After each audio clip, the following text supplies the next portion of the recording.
pourquoi pas faire un cycle qui parlerait de comment on fait des pages web. Qu'est-ce que c'est qu'une page web? Comment on programme, comment on code une page web, etc., etc. Et voir jusqu'où on peut aller en fonction de la difficulté des choses, comment vous vous sentez par rapport à tout ça, etc., etc. Pourquoi j'ai choisi ça? Parce qu'en fait, d'une part, les pages web, c'est pas si compliqué, et d'autre part, c'est des technologies qu'on retrouve absolument partout.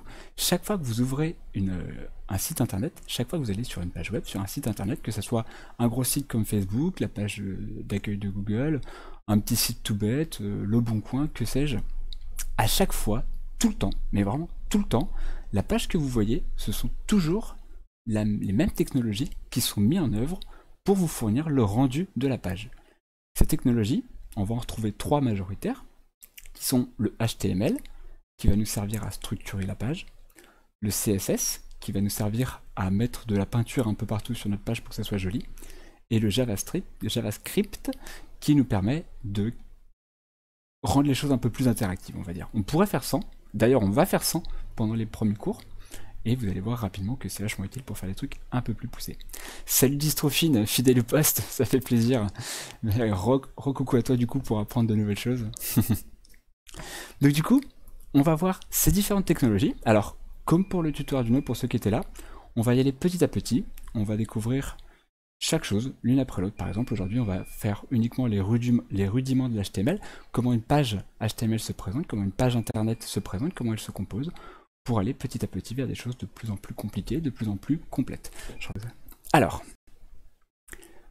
pour ce faire, comme pour le tuto Arduino, on aura besoin de très peu de choses. D'une part, il n'y aura aucun matériel à acheter, et en termes de logiciel, vous possédez déjà tout.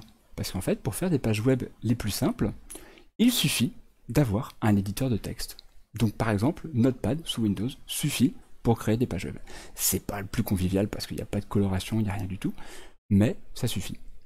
Moi, pour ces tutos-là, je voulais utiliser le logiciel qui s'appelle VS Codium, donc que vous pouvez voir sur la page web derrière, parce qu'il est simple à prendre en main, il est très complet, et voilà, il propose à peu près tout ce que j'ai envie de vous montrer.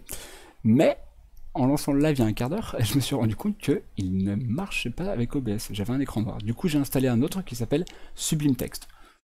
C'est pareil, ça va faire exactement la même chose, vous aurez exactement le même résultat. Encore une fois, tout ce qu'on veut, c'est avoir un éditeur de texte. Le deuxième outil qui va nous être nécessaire, ça va être un navigateur internet. Et donc, je suppose que vous en avez tous un, puisque c'est ce qui vous permet d'aller sur internet. Chrome, Firefox, Edge, vous utilisez ce que vous voulez. On va pas faire de guerre d'église dans le tuto. Si vous préférez Internet Explorer, vous prenez Internet Explorer. Si vous aimez Firefox, prenez Firefox. Moi, je serai sur Firefox, mais encore une fois, ça n'a aucune importance. Prenez le navigateur avec lequel vous êtes à l'aise, histoire qu'on ne se prenne pas la tête avec ça. Il ne faut pas qu'on se complique la vie avec le navigateur, alors voilà, il faut que ce soit un outil que vous utilisez au quotidien. Donc, comme d'habitude, on aura tout ça à disposition. Donc j'essaierai de les présenter comme ça, je ne sais pas encore si la présentation horizontale comme on la voit actuellement sera la plus pratique, peut-être que je reverrai pour faire une présentation un peu plus verticale, je sais pas.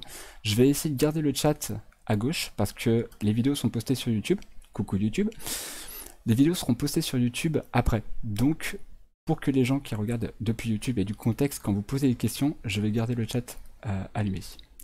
Bonsoir Graven YT, donc Graven YouTube je suppose. Alors, une page web, comment ça se présente? Ah oui, et pour ceux qui ne me connaissent pas encore, il y a un truc que j'aime beaucoup faire, c'est des petits dessins. J'aime beaucoup faire des petits dessins. Donc j'ai un petit logiciel pour faire des petits dessins et vous allez en voir très fréquemment.